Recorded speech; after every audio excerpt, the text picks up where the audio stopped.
It's been literally 2 days now since the Rangers dropped points at Dingwall.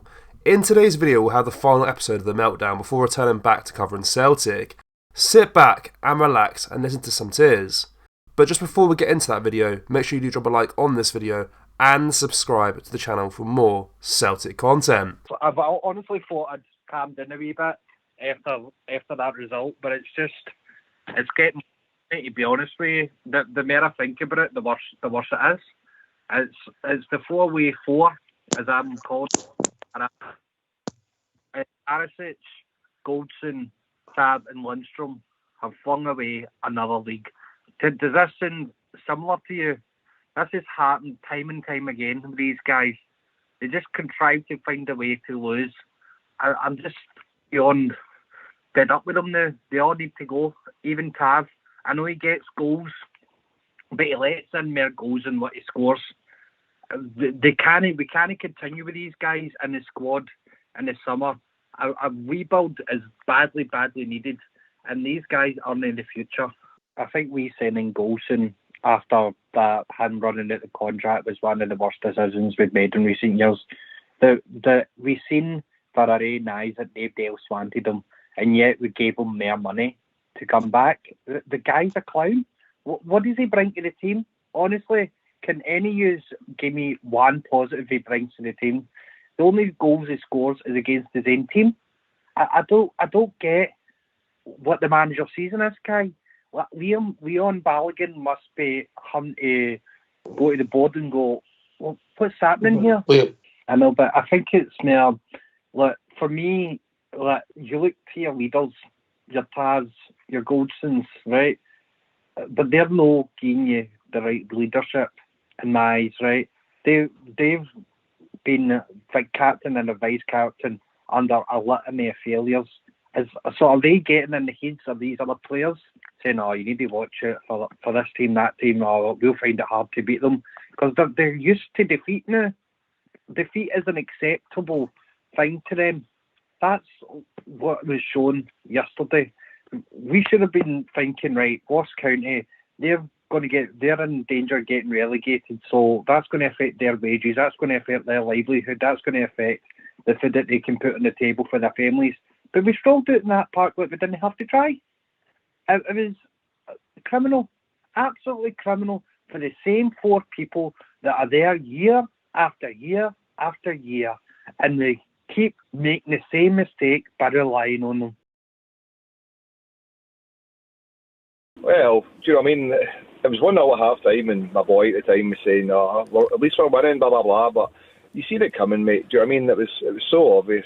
We were defending, like, we weren't proactive defending. We were kind of reactive. We were waiting for balls to bounce, and then, well, nobody was going to meet it. There was gaps between the defence and the midfield. They were getting runners down the side. They were creating chances. It was a disaster waiting to happen. And you've got likes of, I love the guys to death. Tav, Golson, been great servants for the club, but I think it's the end of an era. Also, John Lundstrom, I think it's the end of an era for him as well.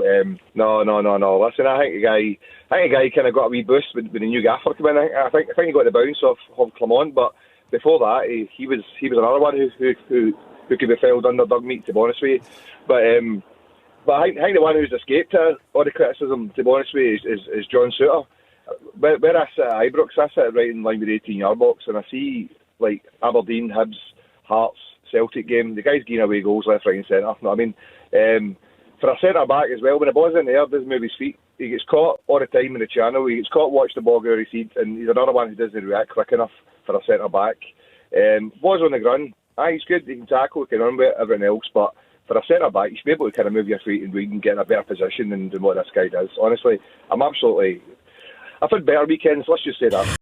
Yes, in a word, yes, because who would have said that Rangers would have had this kind of shift in the past couple of weeks as well? So it seems to be the last 5 games we're into it. There's a lot of pressure on the teams, and obviously Celtic have won the championship. They've done it a few times. I've got a few boys there who have done that, but there's a lot of pressure on Celtic. I think the pressure's all on Celtic now. To be honest with you, they need to go out and now kind of win the last remaining games. Brendan Rodgers is trying to kind of shift that to Rangers a wee bit over the past few weeks because Rangers were ahead and now it's Celtic that are ahead. So is he then going to shift the kind of pressure back to them? Do you know what I mean? So there's lots of questions still to be answered in these fights. I think both teams will still lose at least one game out of the last 5 easy. There'll still be a few twists and turns, I think. It was absolutely shocking.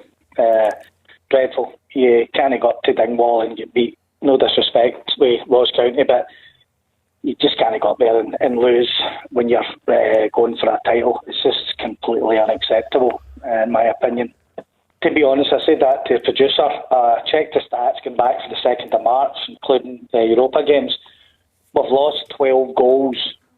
I mean, we lost at home to Motherwell. That was 2. Then there was 3 against Celtic, then another 3. You can't win league titles when you can't beat teams like Motherwell. No disrespect to Motherwell and Andy's team, but you've got to win these games. They're the games that you should take care of yourself.